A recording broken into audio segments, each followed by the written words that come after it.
They be trying to put a spin on these villains, boy. Oh my God. What are they gonna do next to Hitler? Oh my God. You know, Hitler wasn't an evil guy. They just didn't really understand him. They work at a fashion magazine. Like, oh my God. The devil wears swastika. You be like, oh, this shit. These niggas done went too far.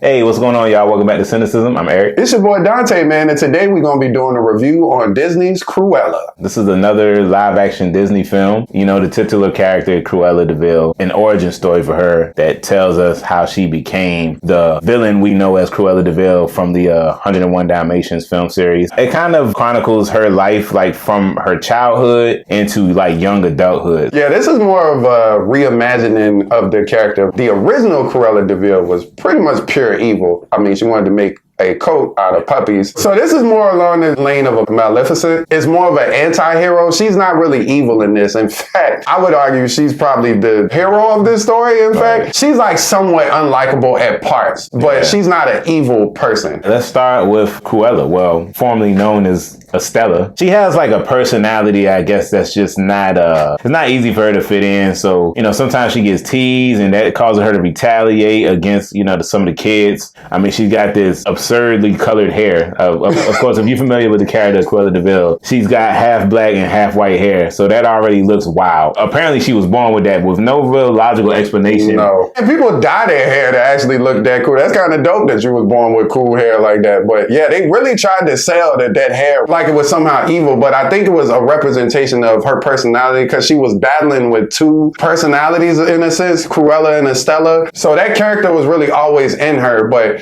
she never really wanted to embrace it because she knew that her mom wasn't favorable to that. They really tried to paint it as if she was this troublemaker, right? Like, dude, she was really, she was just responding to a lot of the shit that she was dealing with. Honestly, she was never really the aggressor. Kids was messing with her at school and she reacted accordingly. I never saw them kids in the office. Like, dude, they keep picking on her. What you expect to do? It's a series of unfortunate events. Her mom dies. Her dad was never in the picture from what we saw. She ends up living on the street, but that's when she comes in contact with the classic sidekicks that she had, which is Jasper and Horace. A little less moronic. They actually people in this movie instead of just order-taking buffoons.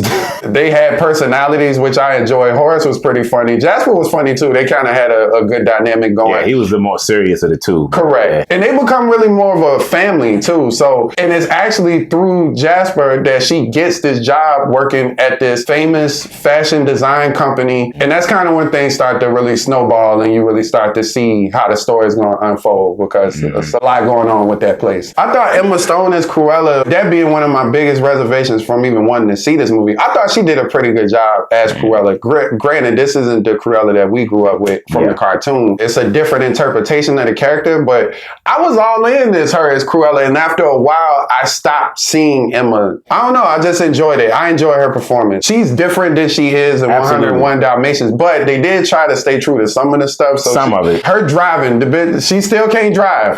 Still whipping that bitch, though. She was. It was better than the cartoon. But dangerous. Right, yeah, I was about to say, still deadly, but it was, she literally couldn't drive in this movie. No. She didn't have a license. No, not at all.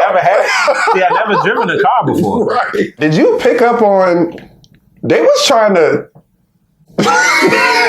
it felt like to me that they were trying to hint that Cruella and Jasper was something going on. I thought that was interesting. Yeah, I thought that was interesting too. Wait, what's that about? In a bad way. You constantly remembering the Disney cartoon? Yeah. It's like, this ain't making me feel good. I don't remember that being like, I know I haven't seen 101 Dalmatians in a long time, but I don't remember that. Yeah, there would be no purpose for that in the cartoon. Feel like in some of these movies, they always feel like it has to be a romance. Certainly, this isn't a movie where that is a necessity, but and then they never really did anything with it. They just hinted at it. Yeah. Because the cartoon and Jasper and Cruella, that should never happen. So that's all I kept picturing was them two getting together. You want to talk about Baroness? Yeah, we can do that. Let's talk about this psycho. Yeah, wow, God. Jesus Christ. There's a such thing as too evil. Yeah. And she was like ridiculously evil in this movie. She was played flawlessly by Emma Thompson, though. So kudos to her. She was amazing. Yes. Baroness von Hellman is the head of of this huge fashion designing company. The way she talks to people is just it's atrocious. She discovers Estella working in a department store. Yeah, one of her department stores. Okay, yeah. We soon find out that this woman in Estella's foster mom's time of need was responsible for her murder. As Estella's mom was meeting with her, asking for, I guess, money or some kind of financial support, she sicked their dogs on her, and Estella's mom ended up getting plummeted to her death off of a balcony. That was abrupt. That kind of came out of nowhere. That felt forced. Yeah, yeah. Like, okay, I get that you're a piece of shit. Right. You're a murderer. Why are you murdering? Right, yeah. Just tell her to leave. Yeah, and you a famous designer. It just get somebody. I mean, if you about that have life, security escort her out if it's necessary. Right, exactly. And if you really about that murder life, just hire somebody. Like, why are you constantly involved in these murders? And that was extremely bizarre because it's at a party full of people at one of your famous galas that you throw, hundreds of thousands of witnesses. It was interesting. Evil for the sake of being evil. Yeah, she was legitimately crazy. Who hurt you? She was, and it was no rhyme or reason to her evilness. It really wasn't. I mean, I guess you could say that she was led by success, and because she was so blinded by greatness, she really ain't have no time for humanity in a sense. I guess you could argue that, but things that she was doing was unjustifiable. I don't even have a problem with that, I guess, in animated film. Yeah. It's this realisticness or this groundedness that you bring to a live action movie that makes you question the motives of people. It's more relatable when you see actual people. So now you're trying to figure out, what the fuck are you doing? Right.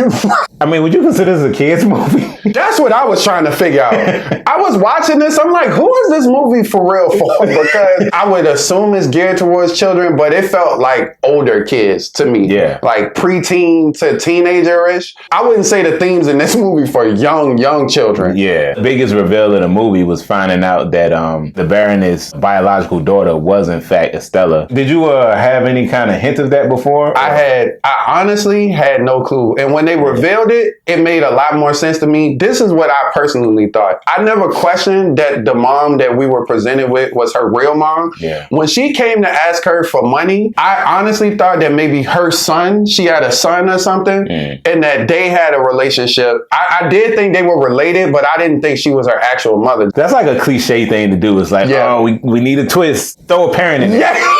It's like the go-to thing. I ain't mad at it. I thought it was an interesting choice. Still don't justify the murder. No. In fact, that makes it far worse. So you knowingly were going to kill your own daughter because she knew who it was. Yeah. Well, we already knew this, but it really added to the dynamic of how evil this woman was. Yeah. Which we had already got that point. Yeah. But Jesus. Yeah, the fact that she still was going to kill her after finding out the information. And tried to kill her again after the fire at the balcony shit. That's going to bring me to my next point. Jesus Christ. I guess the major issue I have, like when people are when the main character is in danger like that, especially when you know where they end up, it's no real stakes. Because you already know she's going to be an older woman. One of them got to go, and you know it ain't going to be Cruella.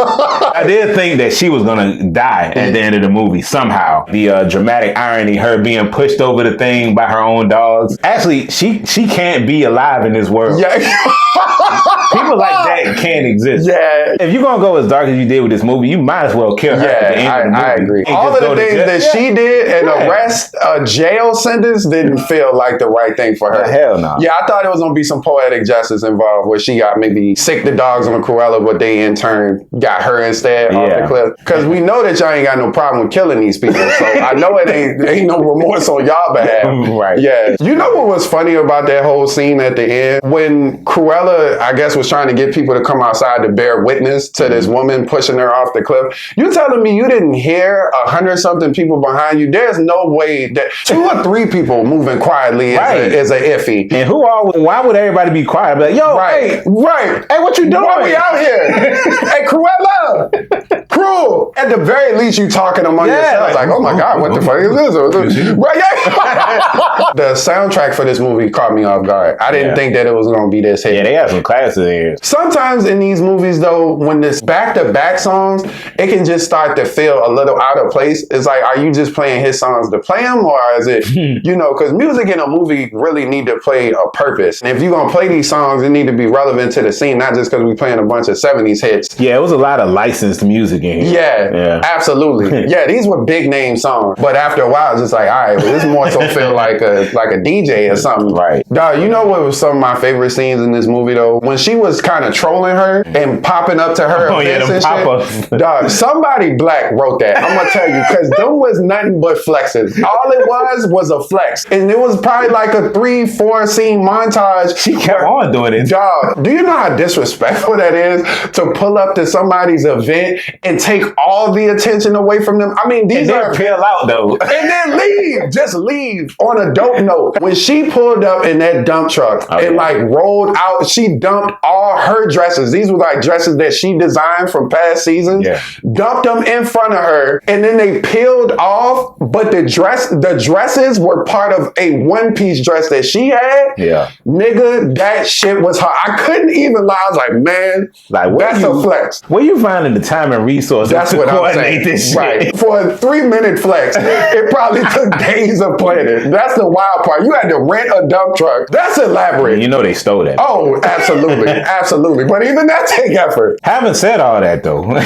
this movie was a bit longer than it needed to be. There was one point in this movie I was like, well, okay, that's the end. And then it was about 30 to 40 more minutes of footage. It took a while for, I guess, the main story to happen, because we spent time with her as a kid. The story really starts for her when she starts really working at that fashion magazine. That's when things unfold. The rest of it is just backstory. After she had attempted that murder on her life with the arson and everything, I thought this movie was over, because she kind of drove off and looked into the camera and did this whole dramatic speech. Yeah, that's what I thought. I said, all right, this is it. Not for something like this, man. Hell it's complete. And especially when I felt like the movie had already concluded. Like, I felt a sense of conclusion. If the movie didn't make it feel like it had ended, then maybe I wouldn't have noticed it as much. Yeah. But there were a few times where this movie felt like it was over, like that was the end, and nope, it was more pieces. I didn't feel like those extra elongated minutes after that arson scene added much to the movie. I mean, it was just really to conclude her resolution with her mom, I guess, but that could have happened a lot sooner. I feel like they need to do another plan, because this movie got elaborate plans where they planned these heists, and it didn't need to be another one of them. She could have just pulled up to the party and confronted her. You could have cut all the heist shit, and she just end up on the balcony like she ended up, and they just talk it out that way. That could have been the end for me. How do you think this stacks up against the other Disney live action movies? Oh, that's a good question. I kind of put this in a league of its own just because it's not really a remake. I guess in comparison to Maleficent, which would be the closest thing you could compare it to, I like this better. I felt like more invested in this than I did in Maleficent. I'm wondering if they're going to take the sequel route with this as well. It seems like they want to make another one of these. I don't know, man. I always just feel like these movies, they'd be all right. I don't think they're horrible. Yeah. I mean, except for The Lion King. That was kind of trash, actually. These movies just exist to me. They don't hold a special place in my heart the way the original animated movies do. I don't think they meant for that neither. I mean, if you could just see the way that they come across, I don't think they made with the same heart and the same imagination as the original movies. It never feels like they trying to make something that's going to stand the test of time, at least in my eyes. Cruella was about what I come to expect from these live action Disney movies. It did have some dope, memorable scenes. Wasn't horrible, wasn't great. It was okay. Overall, I'm going to give this movie a 6.5. Yeah, so Cruella, man, it's definitely in line with what you would probably see from some of these other Disney live action movies. I did think that this movie took some creative steps, which I enjoyed. And I appreciate these movies better than the actual remakes, because those are pretty much almost line for line the cartoon.